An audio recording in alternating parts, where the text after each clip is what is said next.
రంజిత్ మాది నారాయణపూర్.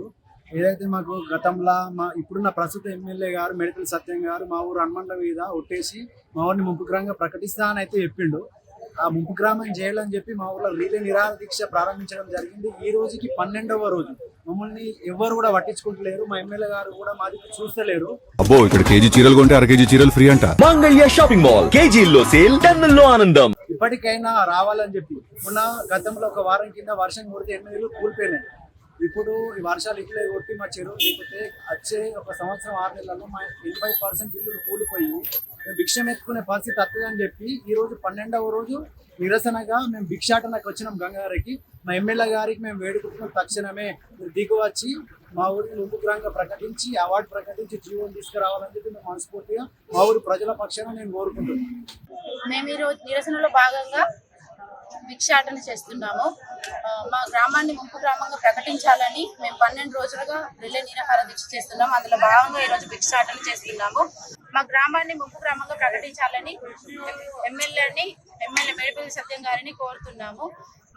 మీరు కనుక పట్టించుకోకపోతే మాది ఇదే పరిస్థితి. మేము రేపు కొండగట్టు కూడా వెళ్తాం. మేము రోడ్డు పైన తిరగడానికి సిద్ధంగా ఉన్నాం. ఇక మొన్న కురిసిన వానలకి 8 ఇళ్ళు కూలిపోయినాయి. మా పరిస్థితి కూడా అంతే. మా గ్రామాన్ని చూసి పట్టించుకోండి, ముంపు గ్రామంగా ప్రకటించండి. మా నిరసన ఇంకా బలవంతంగా ఇంకా ముందుకు బాగా గట్టిగా సాగబోతుంది. మేము దేనికైనా సిద్ధంగా ఉన్నాం. మమ్మల్ని పట్టించుకోండి, త్వరగా న్యాయం జరపండి.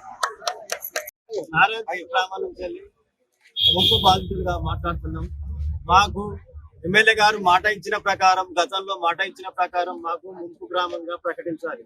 అంచెలంచెలుగా కాదు, మాకు ఒకటేసారి మొత్తం గ్రామాన్ని ముంపు గ్రామంగా ప్రకటించి ఇయ్యలకి 12వ రోజు మేము భిక్షాటన చేస్తున్నాం.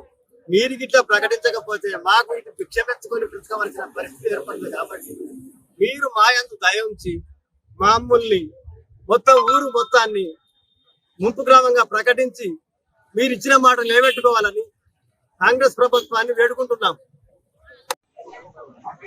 మాకు ఇచ్చిన మాట నిలబెట్టుకుంటలేడు. మాకు ఇచ్చి మమ్మలను దోశ ఉచ్చుకున్నాడు. ఎందుకు భయపడుతుంది? మా ఊరికి ఎందుకు రావాలి? చేతులున్న ప్రకారంగా చేయాలి. చేయకపోతే మేము ఏడికైనా సిద్ధంగానే ఉన్నాము. ఏడికైనా ఇక పోగలుగుతాం మేము.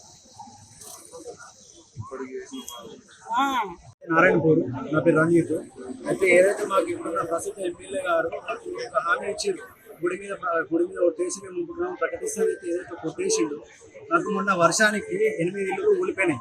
8 ఇళ్ళు ఊలిపోతే ఇప్పుడు ముంపు గ్రామం ఇట్లా ప్రకటించకపోతే మా ఎమ్మెల్యే గారికి నేను కోరుకుంటున్నా, తక్షణమే మీరు దిగి వచ్చి మాకు అవార్డు ప్రకటించి ముంపు గ్రామం జీవో తీసుకొచ్చి మా టెంట్ కింద ఇస్తే రిలే నిరాహార దీక్ష టెంట్ ఎత్తేస్తామని చెప్పి మా ప్రజల పక్షాన్ని నేను డిమాండ్ చేస్తాను.